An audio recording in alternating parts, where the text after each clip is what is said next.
before heading back to their hometown, Huyen's family had some unfinished business to take care of.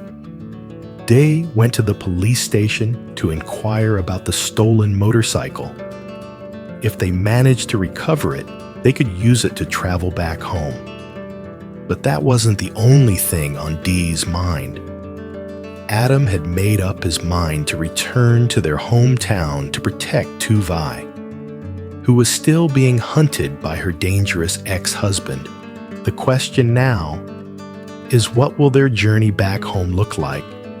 And how will Tuvi escape the looming threat? Will Huyen's family make it through this challenge, or will they face even more danger along the way? Stay tuned to find out what happens next. Don't forget to subscribe and hit the notification bell to get the latest updates on this dramatic journey. As Huyen and Maya busied themselves with packing up the last of their clothes and belongings, De made his way to the police station, his heart heavy with hope. He desperately needed the motorcycle they had lost. It wasn't just a mode of transport, it was a lifeline. If the police had found it, it would make their journey back to Huyen's hometown so much easier.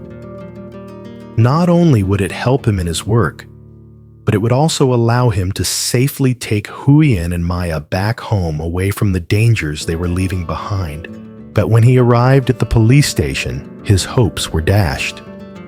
The officers regretfully informed him that they hadn't been able to recover his motorcycle. They didn't have any leads, and Dick could only nod quietly, his heart sinking. The news hit him harder than he expected.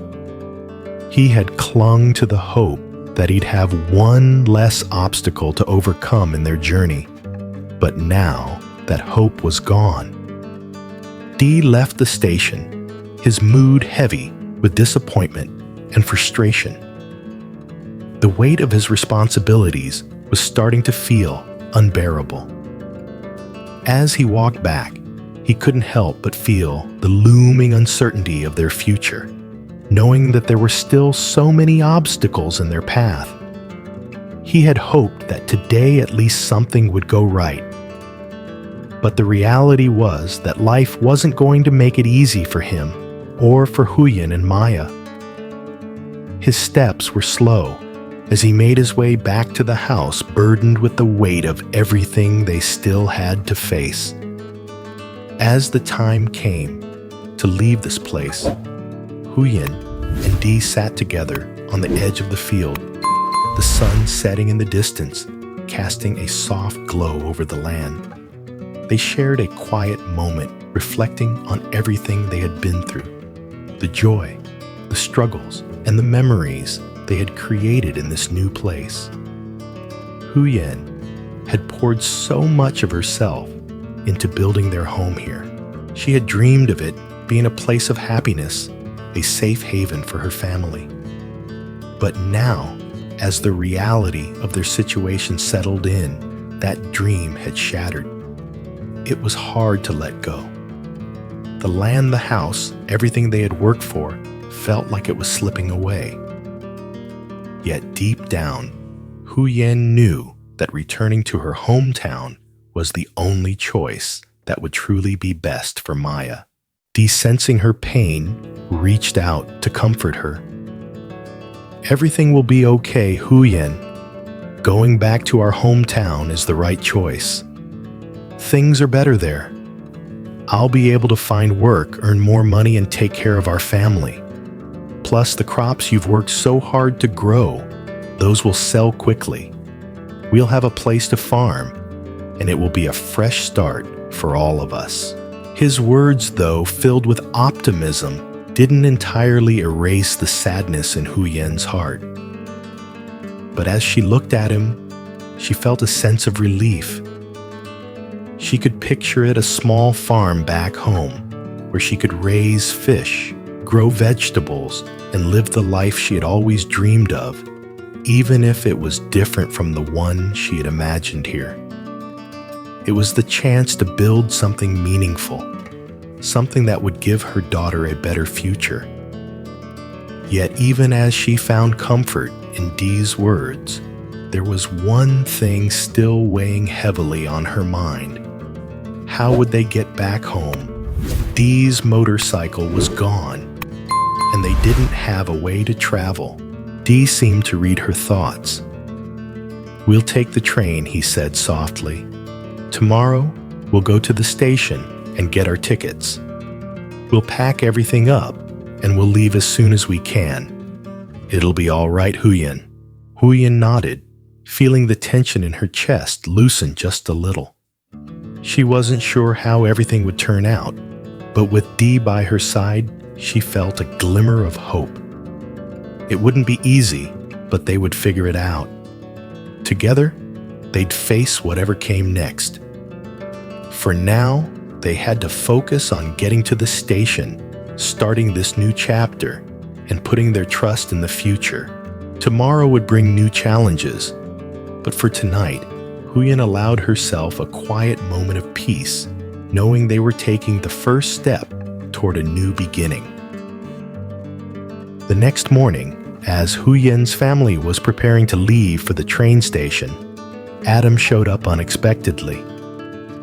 He had come to say his goodbyes and bring a few gifts for Huyen's family before they left.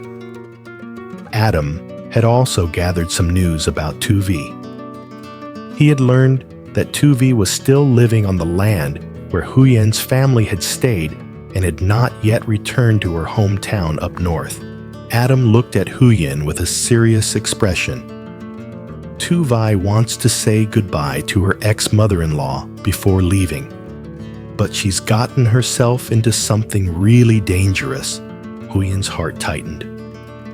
The mention of Tuvi, still caught up in so much uncertainty, filled her with both worry and a sense of helplessness.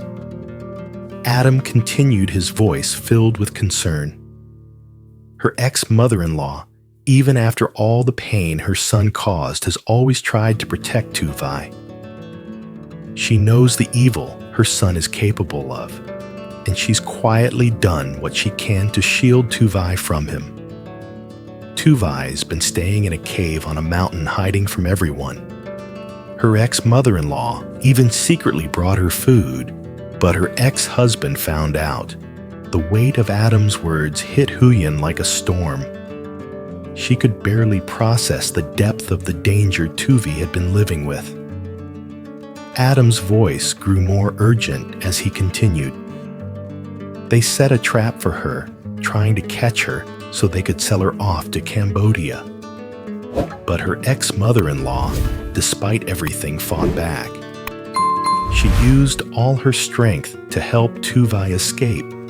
Right now, Tuvi is free, but I still haven't been able to find her. Huyen's chest tightened as she listened. Her mind raced, imagining Tuvi's terror and the lengths her ex-mother-in-law had gone to in order to save her.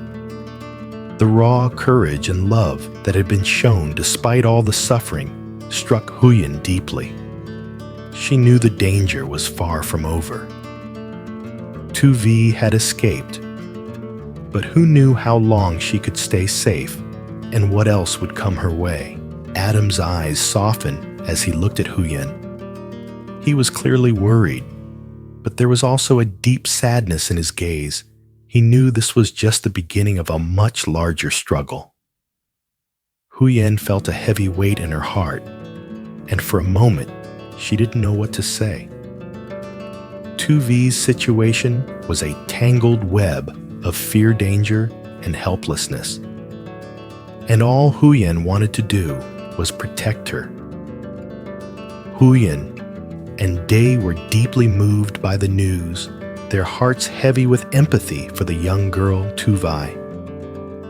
Huyen stood still for a moment, her hand gripping the wooden pillar of the house, her mind racing through everything they had been through. The pain, the hardships, and the fleeting happiness they had found here. She had thought they had finally built something stable, a home, where she and Maya could be safe and happy. But now everything was falling apart. Tears welled up in her eyes as she thought about all they had endured. She had fought so hard to build a life only to have it ripped away. The thought of leaving this place, the only place that had ever felt like home, was almost too much to bear. The memories of laughter, love, and peace were now intertwined with the painful reality that she had to leave it all behind. Her tears fell freely as she whispered to herself, "How much more can we endure?" Adam, standing nearby, couldn't hold back his own tears. The sight of Huyen's sorrow was too much for him. He had watched her struggle, seen the strength it took for her to keep going, and now, as they both faced another heartbreaking goodbye, he felt the weight of their shared pain. He wished he could offer more, something to ease the burden they were all carrying, but he knew he couldn't. All he could do was stand by her side, offering what little support he had left. Through the sorrow, Adam made a promise to himself and to Huyen. They would keep pushing forward. They would strive for a better future, no matter how difficult it seemed. He hoped that one day things would come full circle and that he, Huyen, and her family could reunite in peace. He wanted nothing more than to see her happy again. As they prepared to leave, Adam offered to walk with them to the train station. It was his way of showing his support, even though the farewell was still heavy with emotion. They didn't know what the future held, but for this moment, they would walk together, side by side, knowing they had each other, at least for now. With heavy hearts, Huyen and Maya gathered their bags and walked toward the train station. Each step felt like a struggle, a reluctant farewell to a place that had been their home for so long. The weight of their decision, the sadness of leaving behind what little peace they had found, was evident in their tired eyes and slow movements.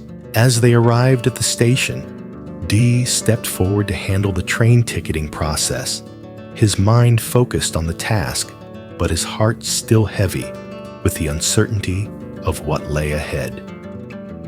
Adam stood quietly by their side, unwilling to leave them until they were safely on their way. He had his own reasons for wanting to return to his hometown. His mother was ill, but the circumstances weren't right yet.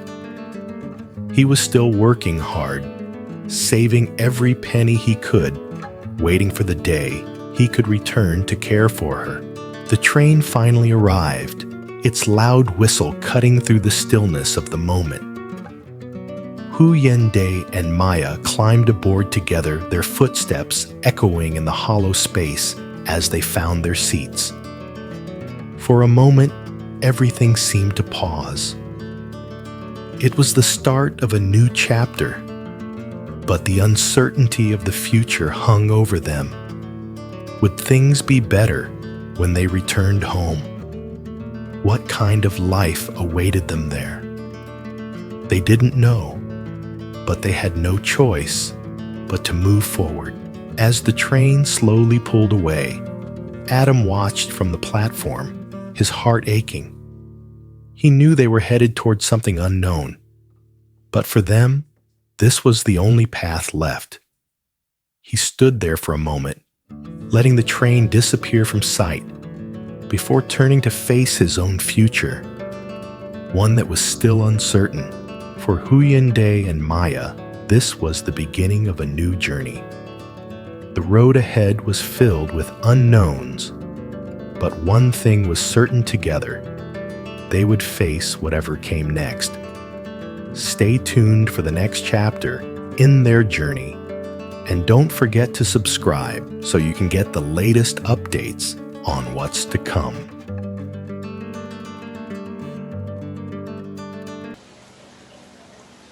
Trước khi trở về quê nhà, Huyền còn một số việc chưa giải quyết. Đệ đến đồn cảnh sát và hỏi về chiếc xe máy bị mất cắp. Nếu tìm lại được, họ có thể dùng chiếc xe đó để trở về nhà, nhưng không phải là điều duy nhất trong tâm trí của đệ. Adam đã quyết định trở về quê hương bảo vệ Tuvi, người vẫn đang bị chồng cũ gây nguy hiểm, truy đuổi cô. Và câu hỏi bây giờ là hành trình trở về nhà của họ sẽ như thế nào, và Tử Vi sẽ thoát khỏi mối đe dọa rình rập của chồng cũ ra sao? Liệu gia đình họ Huyền có vượt qua thử thách này, hay họ sẽ phải đối mặt với nhiều hiểm nguy hơn trên đường đi? Hãy theo dõi để biết những diễn biến của tập tiếp theo. Trong khi Huyền và Máy A đang bận rộn thu dọn những bộ quần áo và đồ đạc, cuối cùng để đi đến đồn cảnh sát, lòng nặng trĩu hy vọng. Anh rất cần chiếc xe máy đã mất của họ. Nó không chỉ là phương tiện di chuyển, nó còn là một sợi dây cứu sinh. Nếu cảnh sát tìm thấy nó, hành trình trở về quê hương của Huyền sẽ dễ dàng hơn rất nhiều. Nó không chỉ giúp anh trong công việc, mà nó còn cho phép anh đưa Huyền và Mea trở về nhà an toàn, tránh xa nơi nguy hiểm mà họ để lại phía sau. Nhưng khi đến đồn cảnh sát, hy vọng của anh đã tan thành mây khói. Các cảnh sát viên tiếc nuối thông báo rằng họ không thể tìm được chiếc xe máy của anh. Họ không có manh mối nào, và đệ chỉ biết gật đầu lặng lẽ đi về. Đến tức này giáng xuống cho anh mạnh hơn anh tưởng. Anh bấm víu vào những hy vọng mình sẽ không phải vượt qua thiếu ngoại vật nào trên hành trình này nữa. Nhưng giờ hy vọng đó đã tan biến.